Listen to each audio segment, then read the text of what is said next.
everybody, I am so excited today. I have my very best friend on the show.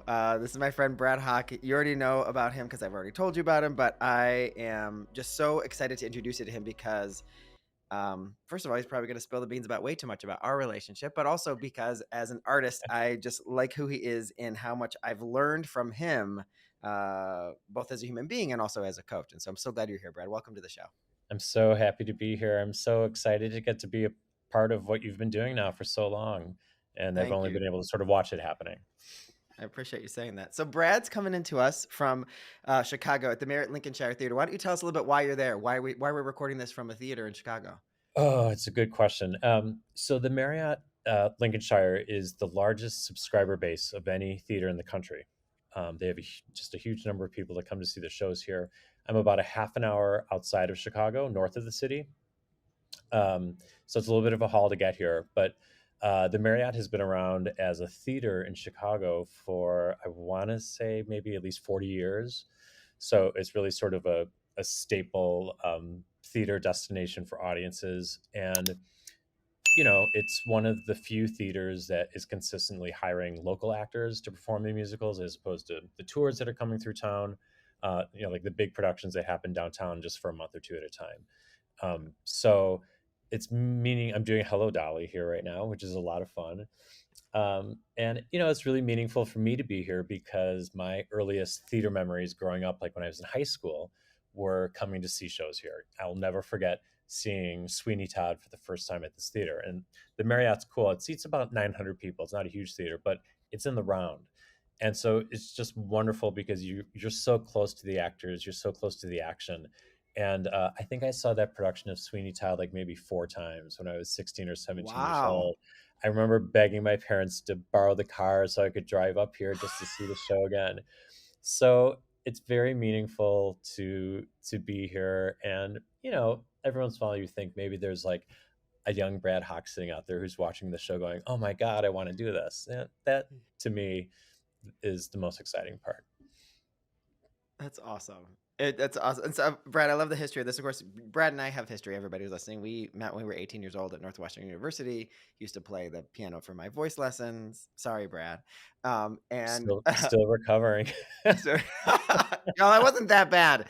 Okay, You so really weren't. I You really weren't at wasn't all. at all. So I can, for anybody who doesn't really understand what a music director does, can you just fill anybody in so I can really help people connect the dots to where you're using your brain, like where your zone of genius is a little bit? So, I'm fortunate because, as you already know, Brian, I sort of am able to operate in numerous spheres at the same time. So when I'm working as a music director, like on this production, I really am just responsible for, in the rehearsal process, teaching the music to the actors, because this obviously is a production that's being crafted just for this theater and these actors. It might involve making some edits or changes to the score to adapt it to what our production needs to be. Then I'm conducting the shows, 8 shows a week, and sort of responsible for maintaining the sound quality of the singing and of the playing of the instrumentalists and in the theater. But as we've talked about before, as you know, Brian, I do a lot of work as a music supervisor, as an arranger, as an orchestrator. So I kind of have my fingers in a lot of different pots, which has been a helpful thing when it comes to sort of the ups and downs of our careers and environments and COVID and all that type of thing, to be able to sort of morph into different versions of myself when I need to. Yeah, and one of the things I just because there's everyone full disclosure, like I would be in my bedroom and Brad would be at the desk in our apartment that we shared in New York City, and he would be arranging the music for Lestat on Broadway, and I'd be like, "Quit tapping the keys on the piano so hard or the keyboards hard," because I could hear his fingers tapping. So like arranging. So what I'm curious about is when you're hired to be a music director, I'm sure you're not the only person who faces this kind of like struggle challenge, like since you kind of know all these other hats that you could possibly be wearing on this individual production, when you're hired to be in your zone and not all of the zones, do you have a difficulty with like, oh, I have something I want to say over there, or like how do you navigate that, or are you finding yourself at the echelon of productions that you're at where like those kind of conversations are welcomed, where it's like a little bit easier to say, hey, I noticed this, and what is that like for you? Are you navigating that Yeah, a lot? it's a good question, and there isn't sort of one one answer. The first thing that comes to mind, though, is, you know, without wanting to sort of age myself here, having done it enough times in so many different roles and so many different capacities, even if, like, so for instance, in Hello Dolly, I'm just functioning as just the music director and the conductor. Well, all of those other positions that that I'm sort of interfacing with, um, I've done so many of those, and I've seen so many people do those roles in different ways that it gives me, I hope, sort of a creative empathy and sort of a personality empathy, in the sense that even in those moments when I'm thinking, "Oh God, I really think it ought to be done this way. It would be better." It just allows me to stay a little more patient and just to appreciate what that person's going through, because yes, I'm still going to see many new things I've never encountered in my career, but I've also seen enough things enough times that I can be like, "Oh yes, brother, been there. I know how hard that is." So when it is time to have those conversations, to say, without wanting to, sort of pull rank, I think there could be a better way to do this. It makes that conversation so much easier because I have Mm, empathy with the other person. I have empathy even in dealing with, like, the actors in my production. I have more empathy in dealing with them because I understand what they're going through. So, yes, sometimes it can be frustrating, but more often than not, it just helps that I've been there and done it and seen other people do it and succeed and sometimes not succeed, and to try to bring that gentleness to the conversation. yeah. Wow. That's you're more patient than many people, I think. And but also the empathy being your tool there is such not what I would have expected as an answer, because listening to this podcast are a lot of actors, a lot of other creative types of people, and these are areas where you can be on a set and be like, these people, this is a freaking shit show, like, and I could do that better than they can, and that your empathy helps you stay out of that mindset and also keeps you in your own lane in a way. And I like that the fact that it elevates the conversation. Um, Wanted to ask, so you kind of opened the door here. You've worked with some pretty fancy people, and it's no small thing being a music director for a show on Broadway, more than once. Can you tell us a little bit about, like, so you've worked on new pieces and pieces that have existed. Like right now you're in Hello Dolly, been around forever, right? You've also worked on Mary Poppins, first time ever on the Broadway stage. So for my question for you is, in all of this new pieces and older pieces, who are some of the people that really stand out as moments that were memorable to you or taught you something that you might be able to share with us? Um, I think I would divide that answer into two categories. One of the categories would be the performers I've worked with, because I just got a chill thinking about it. There's something to me that is so inspiring about working with a performer who is able to, on the one hand, completely throw themselves into the role, allow themselves to be vulnerable, allow themselves to be open, but then at the same time still be relatable as a person.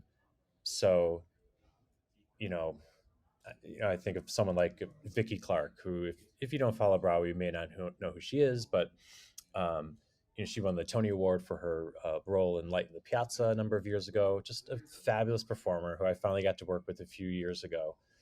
And I found myself so inspired by her because she brought such an intensity to her work, but also balanced it with such an approachability and such sort of an ease and an enjoyment of the process.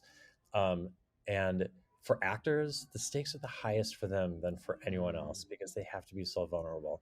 So when I find performers, actors who are able to balance those two things, I find that really, really inspiring, and maybe even makes me a little jealous. Like, how do you do that? How can you be so open and vulnerable and willing to try anything and then not be crazy at the same time?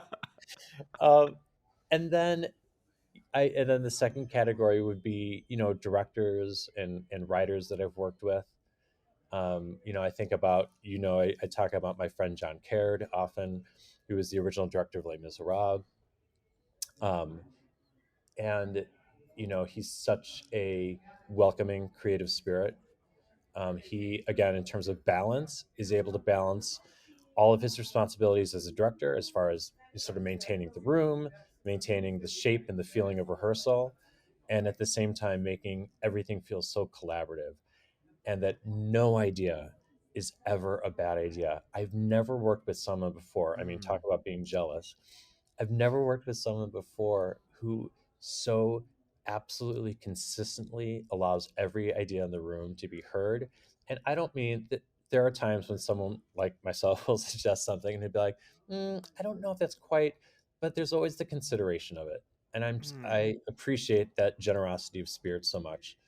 Um, Wait, can I just interrupt you there because I just yeah, think it's so, everyone will say, I like someone who's collaborative. I like someone who's collaborative. I like someone who's collaborative. And yet, at the end of the day, you do need someone to steer the ship. Otherwise, it looks like crap on stage or crap on screen or whatever. And so it's interesting to hear you say that because John clearly has a vision based on the shows that we've seen him do, and yet to have this really balanced approach to a willingness to consider an idea. I think that's really fascinating. So working next to him, I can see why you'd feel jealous. I can see how that'd be difficult to hold on to something and also be open.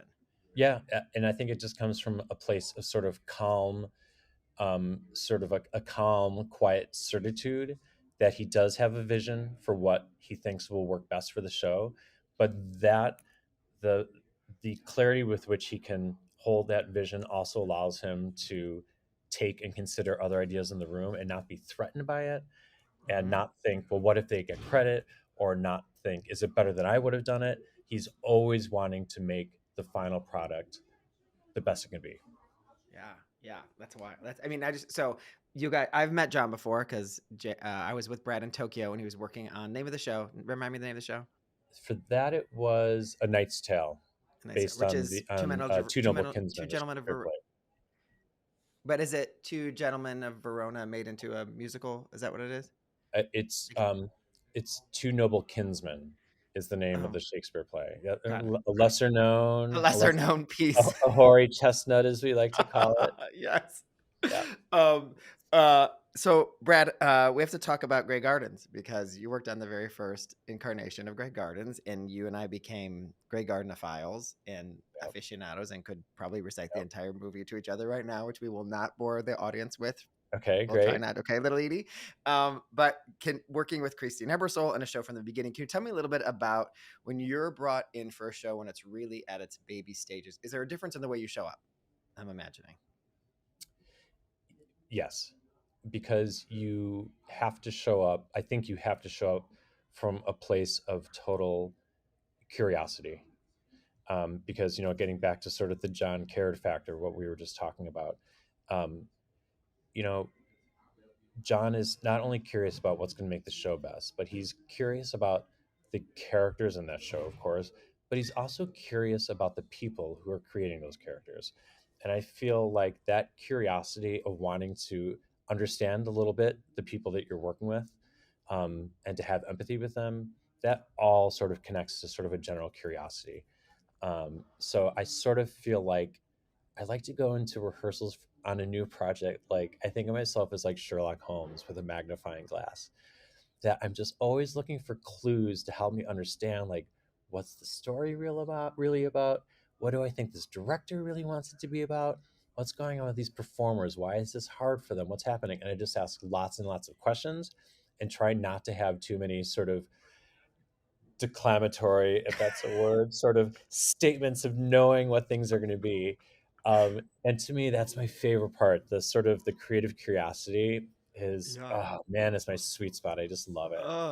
And when when you're doing that, is there and you answered this, so I might be pushing you to say the same thing. So you tell me, are you mostly leaning into what's the writer's intention, what's the writer's intention, what's the writer's intention? Because often when we talk about TV film scripts, that's what an actor would be looking for. What's the writer trying to, mostly for TV, like what is a writer trying to show me? What is that most often the person who everyone is turning to, or is that not how that vibe is?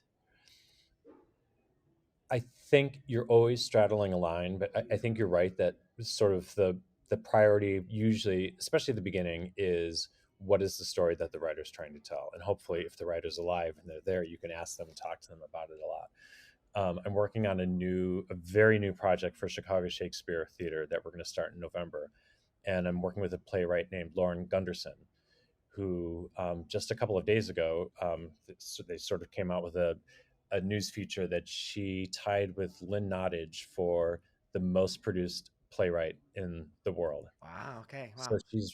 and my job on that project is to work with the composer, a young guy named Jariah Kwame, um, And of course, my focus is on developing the score, developing the sound of the show, making sure songs are in the right place, making sure the right person is singing. But none of that can happen unless I understand what Lauren's vision for this show was. So we finally had our first Zoom meeting last week for all of us to meet and start to put our heads together. And the first thing I asked Lauren, I was like, you just forgive me for this being such a basic sort of sounding question, but can you just tell me why you wrote this piece? Because every decision we're going to make on the music team needs to be in support of your vision. But even more importantly than the vision is the why did you write it? Why did this idea excite you? Because I want to make sure the music supports that. Yeah. When you're asking those questions, is that so? There's part of your work which is technical, like this is a whole note, this is a quarter note, this is how things have to be held. And then there's this part of your work that is much more, I don't know, touchy feely, foundational. We should have this. You want to bring, like we've talked about how you once said to Audra McDonald, bring more vibrato to your voice in this moment, right? Because like this is the kind of sound we want. Whether or not that went over well is a different question, but like that kind of like that kind of. So when you're kind of dancing between these two, um, I don't know what my question is here. I guess I think it's probably a question wrapped up in a compliment, which is that is a lot to carry. But when you're the music guy in the room, let's just say that, and no one else is the music person, because sometimes that sounds like that's what it is. It's like you and the director and the da da da. Is there a you consistently seen as the expert in a lot of those moments? Or you and the actor having moment? Because sometimes it feels like it would feel like to me the actor and you are the most aware of what's happening in the music when they're getting a scene direction on stage with the director or something like that. Is that a dance that you're doing very often? I'm not sure. My question's not that articulate, so I'm wondering if you're picking up something here that I'm trying to say. Well, I think the answer to your question that we're not exactly sure what the question is, but I'm Hmm. not exactly sure this is the answer, but it might be. Let's try it. Brian, I think it actually comes back to that idea of curiosity, because if you have a sense, if you enjoy sort of investigating what is going to be the way that I can relate to this actor versus what is the way I can relate to a playwright or to the composer, you need to be curious to figure out how you can be most helpful to that person. So, using your example of like use less vibrato or more vibrato. Well, as I've gotten, I hope, better at this and have done it for longer, my curiosity has led me to realize that there's a different way in for every different kind of performer. Some performers like to talk about things like, did I use too much vibrato or too little vibrato? Did I hold the whole note long enough? Should I have tied it over to an eighth note? And once I see that that's where the brain works, then it's like, great, okay, I'm going to relate to them on that level. But plenty of other performers do not want to talk about those things. It's not helpful to them. And so Mm, my curiosity leads me to try to figure out what's the way in for them. So maybe any note I give them has to be through the acting, has to be through their connection to the story. And then same thing for dealing with a playwright or dealing with a composer. That if my curiosity has brought me to a place of wanting to be helpful and wanting to understand them, I enjoy the challenge of like sort of chameleon, is that a hmm. word, You myself did it well. I think it's a great word. Yeah. in- into a mode that I know is going to be helpful to that person. And the way I say one thing to one person is not going to be the way I say it to another person. Right. Right. I think that was interesting you say that because that's kind of like the story of. I'm losing the word right now, but there are certain I think the word coach is teaching. chameleoning. I think chameleoning is the word, but that's actually what it's like, a full practice of like learning how someone learns and then talking to them in that way, or learning how someone responds and talk. It's like a very. I feel like that's something to do with linguistics, but I might have made that up. Hmm. So that's who you're being all the time is really super interesting. So I don't want to leave out all the incredible like stories that we have here, but I wonder if there was one. I also didn't want to spill the beans on something you wouldn't want to share a story about, but Christine Ebersole, Elton John, Heather Headley, who is I always get Mary Poppins' name wrong. I always want to tell her the wrong last name. So tell me who that actress is Well, again. Ashley Brown was the Ashley, original Mary Poppins in New York. Yep. right? Yeah, And then yeah, we went on to do the show with many of the Marys from right. London came and did it as well. And all over, and at the Muni, and other, in all these, is there any fantastic story that you feel comfortable sharing that you come back to in a moment where either you felt like totally gleeful or it's just silly? Um, yeah, I mean, there's a bunch. Um, and most of them are silly in their own way. But there was one that I'll never forget because I just got chills again. It was such a moment of just sort of gentle generosity of spirit, coming from, of all people, Paul McCartney. So Wow. I did a concert in New York. It was a benefit for Frank Lesser. He was the composer who wrote Guys and Dolls and How to Succeed in Business, all those wonderful shows. And I think it was his maybe the 75th, 50th anniversary of his passing. I don't remember. I was too focused on making it sound good. Um, and something that I didn't know was that Paul McCartney owned the Frank Lesser Library of Music. Weird. So Frank's widow, Joe Sullivan Lesser, I hope it was Joe, yes, reached out to Paul and said, "We're doing this huge concert in New York with a full orchestra, heavy hitter performers, Audra McDonald and Art Garfunkel and all these, Patti LuPone. Would you come perform?" And Paul said yes, which was amazing. Yeah. Uh, Paul McCartney is a Beatle, everyone. Just want to make sure if you're Everyone under knows you. if you're under the age of 25, I need you to stay with me here, but he's a big deal. Okay, so just take my word for it. So he said yes. It was really exciting. Preparing to do his song, I got to go to his suite at the St. Regis Hotel and meet him and sit down at the piano and work through a song with him What and was all the that. song? What's the song though? You He gotta tell us sang the song. on a slow boat to China. Great. Okay. But the part of the story that's the best is we finished the concert. It was a huge success and sold out and went really well, and raised a lot of money for the Actors Fund. It was a Mhm. benefit concert at the, where were we? The Minskoff Theater on Broadway. A huge one, a big one. Huge, huge, huge, Yeah. huge. So we finished the concert, and out in the lobby, they had set up an area for press ops and photographs and everything like that. With a backdrop with the logo of the concert, all that sort of thing. And my parents had flown in to see the concert. It was a big deal. Yeah. It was a lot of fun. The concert finishes, all the actors go out into the lobby, and they're sort of being shepherded out there. All the heavy hitters to have photos taken with one another for the press that was going to go out. And I just was sort of standing in the back of the lobby with my parents, who were just so over the moon. They're like, "Oh my God, we just saw you performance. You just conducted Paul McCartney." Yes. And so it was already a wonderful and full moment. I was just loving watching them, all the flashlights, the flashes going off. Yes. And all of a sudden, I hear, stop the photos," and the lights stop happening, and it's Paul McCartney on the other end of the lobby, and he goes, "We can't take any more photos without Brad being in these photos. None of this concert, none of this could have happened without him. We need him here right now. Come on, Brad, come here next to me."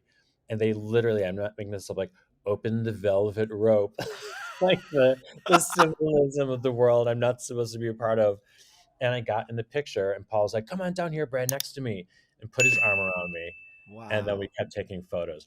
And of course, all the actors were like, "Yes, yes, of course, Brad needs to be here." Like, how did we forget? We were so busy getting our photos with Paul, we somehow forgot to invite him over. But it was such a cool moment, and it was such a generous moment that for someone like him, who there's not a bigger name in the industry, that he had the presence of mind to say, "Hey, that person on the other end of the lobby Mhm. standing there with his parents, I want him to be a part of this too, so come on over." I And I'll love never that. forget that. My That's parents such a lost good their minds. Are you kidding me? They just died. I'm sure Sheila lost it. Just Um, lost it. yes, sir. So I have to ask this question because I'm talking to a musician. What kind of music do you listen to or are you drawn to? I mean, I know some of the answers to this, but like when you're listening or, tinkling the ivories at home, what do you tend to lean toward? Um, Especially when it comes to music that I enjoy playing for Hmm. myself. Um, I always find myself going back to sort of the golden age of composers, um, Gershwin and Jerome Kern and Richard Rodgers in some cases. Um, Burt Bacharach? Burt Bacharach is a huge one, because there was such a craft and an intelligence to the way they wrote. And there is something amazing about the experience of putting your hands on the keys or however it is that you perform, and in a way, you're sort of channeling whatever went into the writing of that piece by that composer. Yeah. And I would rather try to sort of channel that in some small way than to try to channel maybe Rihanna at the piano. While I love her Sure. music, it's not necessarily the music I'm going to go to where I feel like I need to get inside a piece of music right now, and sort of experience what writing it must have been like in a little teeny way. Right. Yeah, that's amazing. In so I want to so a lot of listeners here are actors, so I want to tap into this for a second. So you're in the room when people are auditioning, you're in the room when people are getting called back, you're in the room when people are freaking out singing the song all the way through for the first time in front of the director. What are some things that you would want to say to any actors that you for that moment in the audition room where, you know, it can be full of nerves, and knowing that you also coach actors, I think this would be great to hear from you. Yeah, well, I'll preface it by saying that a lot of this is has sort of shifted, and even listening to your last couple of episodes talking about, how like self-taping is not going away and Yeah. it's a thing. And Wait, so I pause. Are you seeing a lot of self tapes for musical theater? Are you having oh to yeah. watch them at all? Yeah. Oh yeah. Okay. Oh, for sure. Well, Oh wait. my Go, god. let's go deep on this because I have to Hundreds tell of you, them. we've not had a lot of people talk about like ways to make those mo better. So can you? I would love for you to share a little bit of that if you have some. You might not have the solution, but maybe it's like, here's what I noticed it doesn't look good, or here's what I noticed it does look good. I would love to hear some of that.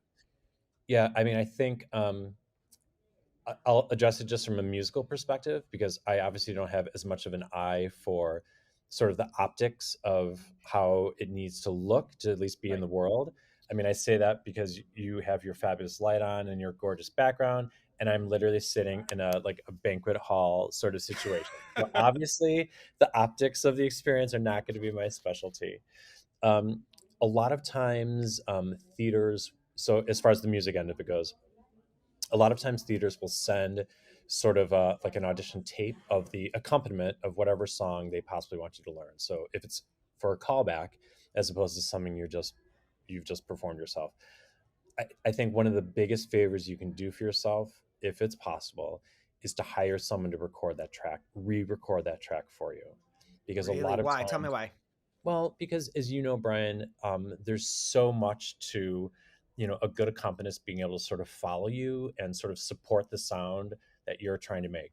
And so when you're forcing yourself to sing on top of, sometimes it's even like a computerized track. Like they'll send, I've heard so many where they're like, here's the piano track to play on top of. And I'm like, it sounds like a robot played it. It's the most Oh, horrible thing ever. How can got you it. make that musical?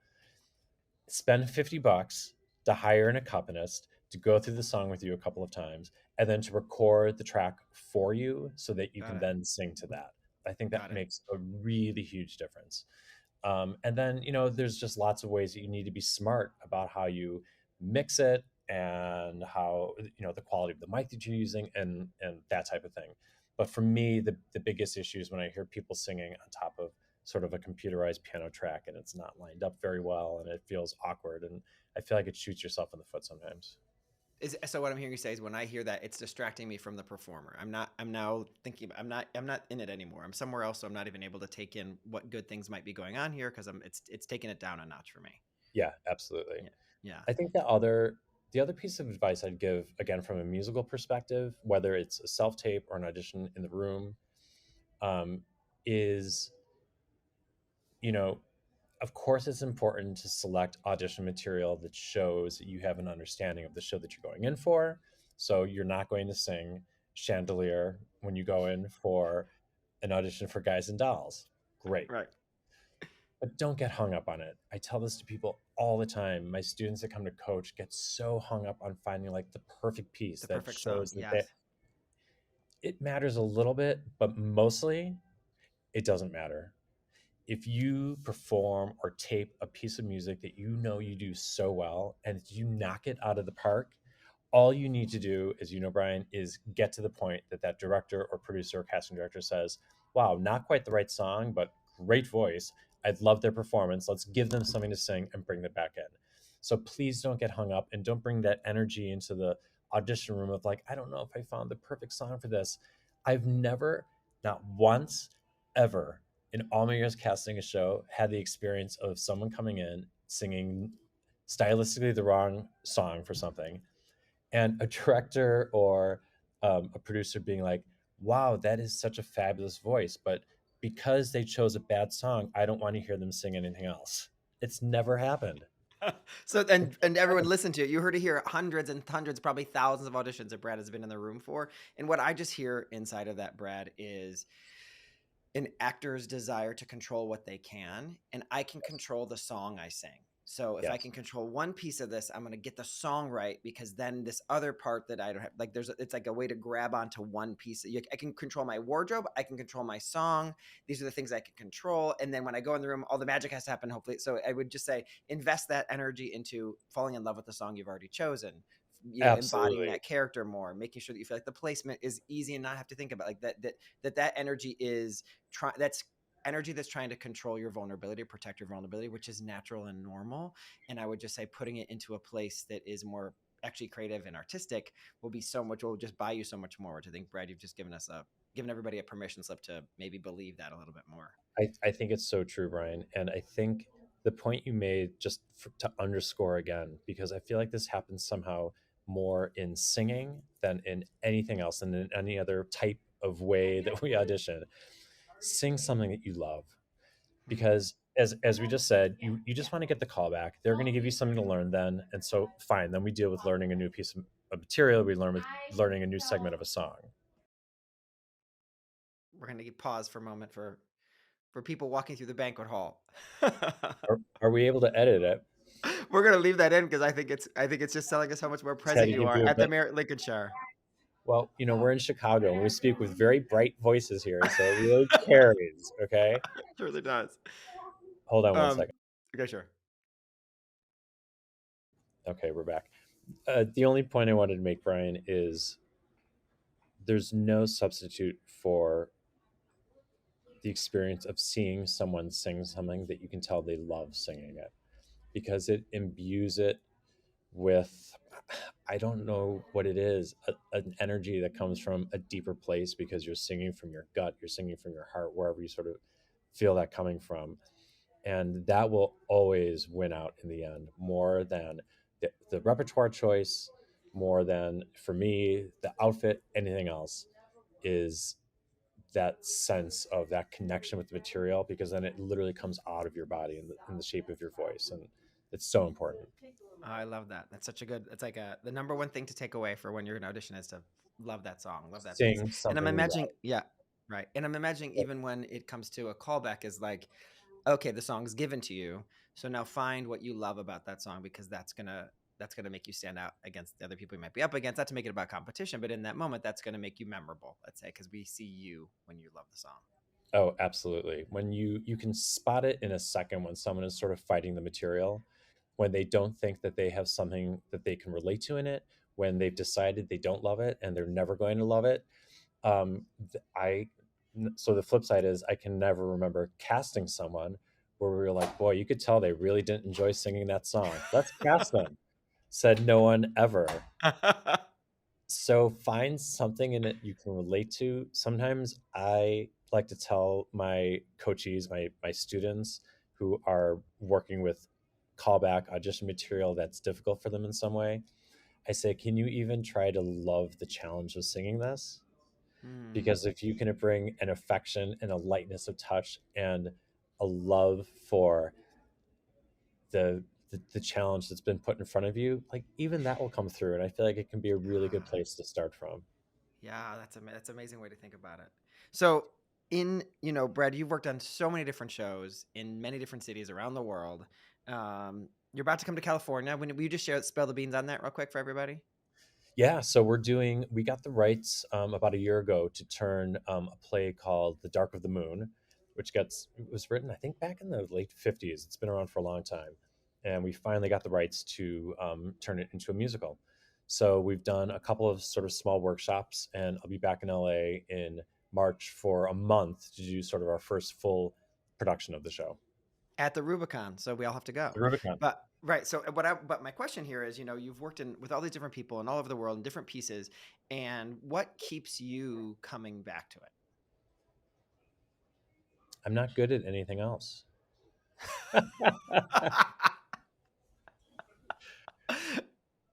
you know, we never, as you know, we never get it perfect.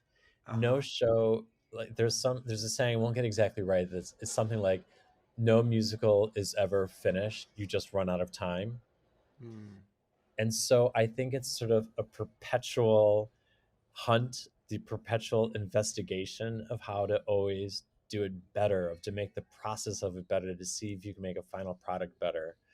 Because so many factors go into it. They go into the writing and the creation of something new, and you get addicted to it. I'm addicted to it. I Mm. I love doing a show like Hello Dolly, but I don't want to do only things that have been written before. My addiction is to trying to solve the puzzle of trying to create a piece where you're like, wow, all the pieces are coming together, because that synergy, that sort of magic, that like indescribable, ephemeral, like what is making this show different than the last one I worked on, that something is clicking here. And you try so hard to figure it out, and you talk about it with the director, and you try to nail it down and be like, why are we kicking ass right now? And the last show we did was so sucky. What's different? And that to me is addictive, that feeling. Yeah. I love it. And so I chase after it because it makes me feel alive and gives me the challenge, and it's hard and wonderful and all those things. So I'm gonna push you again because that's such a beautiful answer. What does chasing it teach you? It so well for me, I think chasing is not a great word. Great. Yeah, pick a different Probably. one. Yeah. No, it's okay. But the reason I'm picking up on that is because um if you feel like you're always in a mode of like reaching for something, Mm, wanting, trying to make something, that can be um, tiring.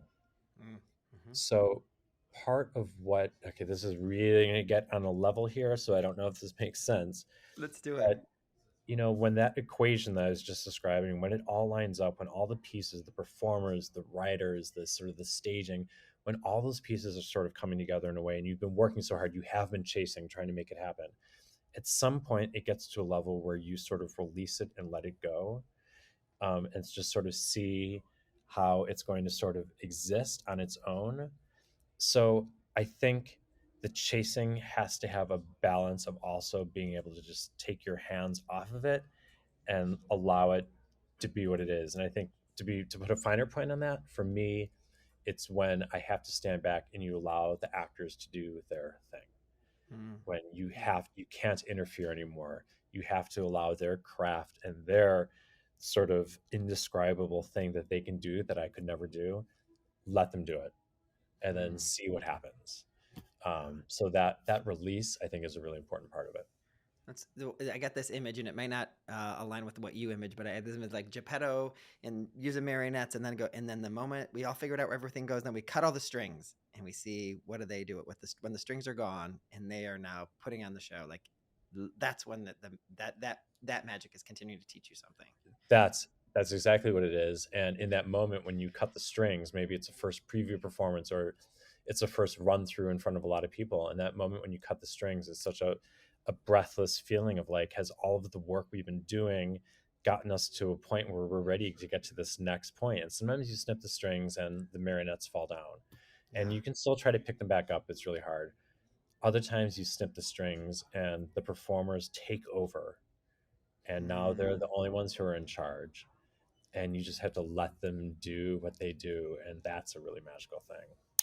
That's awesome. One of the things I see inside of that, Brad, and you may have this awareness already, but like I think a lot of us might see the music director or the arranger or the music supervisor as someone who does their thing outside of the performance. But in the same way that an actor, when the lights go down and the curtain's about to go up, you are on that same ride with them, in that same ride till the curtain goes down, till the applause happens. Of is it going to go well tonight? Is it going to work tonight? Right? And I think that any person who's really invested in their show has that little moment, that live theater moment of like, is this really going to work tonight? Even if we've done it 600 times, like, are we still going to tell the story tonight? It's why we tell the story. Yes, give me that Once on this island.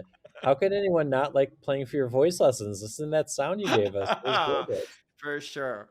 Um, Uh, you know, it's it's one of the things that I love the best about my job, and I sort of treat it as an honor that if it's a show that I'm conducting, um, I get to straddle both worlds. So I have one foot in the world of working with the directors and the writers and the producers and making them happy and thinking objectively and being very sort of academic about how we can make this better and move this song and do all this.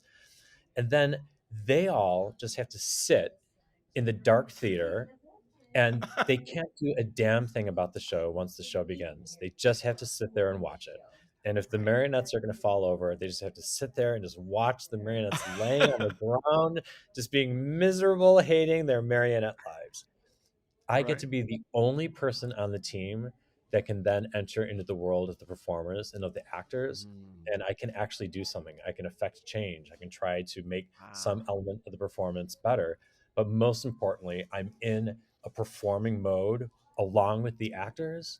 And if you're not an actor, that's an amazing thing to be a part of. It's such an honor to get to be like welcomed into that world. And they know you're there, and I know Yeah. I'm there. And I'm sort of smiling like, hello, thank you for letting me in. Thank you for letting me be a part of the craft of it all. And that to me is a really, really fun part of it. And I'm the only person on the quote unquote other side of the table who gets to do that, unless the director decides to put on an incognito situation and be part of the beggars in Les Miserables, which happened once. Oh, I didn't know that. Wow. I won't say You're which, but one of the directors decided he was going to make a cameo appearance in one of the um, what's the structure in Les Miserables that they're all standing on is the the barricade. fortress, the barricade. Thank you. And they just did a little cameo appearance, a little Alfred Hitchcock moment, just dressed in full French peasant wear and just traipsed across the stage so they could be a part of it. That doesn't Oh god. count. That doesn't count, right? Doesn't Well, count. Brett, I want to kind of as we're wrapping this up, I want to just make sure we that everyone who's listening really heard that this was a new information for me. That like that part, a reminder, I guess, I needed a reframe around like, yes, you are you're the only person on the creative team who's there with them, and what I hear underneath this is such a high regard and love for performers and for performing, and. Uh, I just want to thank you for that, because I think that a lot of times an actor can feel alone, even in the rehearsal room, or even in the even when it's not as high stakes when it's a rehearsal room, or high stakes when it is the audition room. And to just hear that, I think, is really reaffirming to a lot of people who will be listening right now, and also gives us all, those of us who are the people who are not actors, just a beautiful perspective on how you fit into the creation of an awesome musical, or a not awesome musical, but a great production, let's say, right? Um, uh, so I know you need to go get to put on your matinee today, but to leave us in a place, if you can, I've got 3 questions to ask you. Yep. We're asking these now at the end of some of our episodes. What is there anything you're reading right now that you would share with our audience as something you'd recommend? I already know the answer to Um, this, so you better say what I think you're going to say. well, right now I'm reading Mary Rogers' memoir, Yes. which is just juicy and hilarious and delicious. And I mean, she's such an interesting person. She was such a talent in her own right.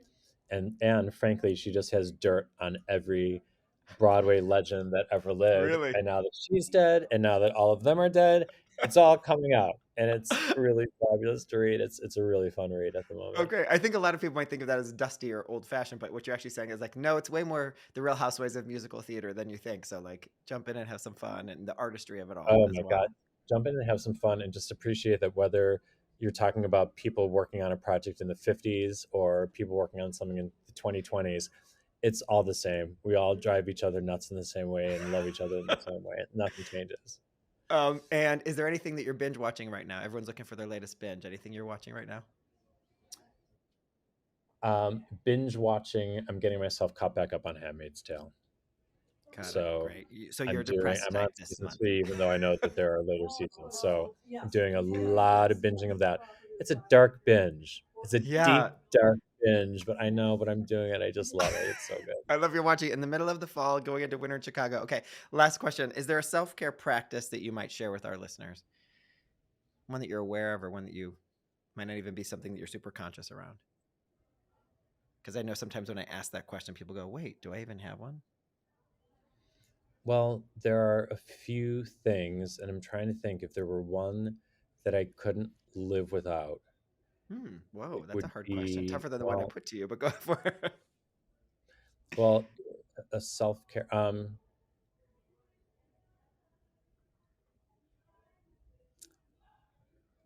I think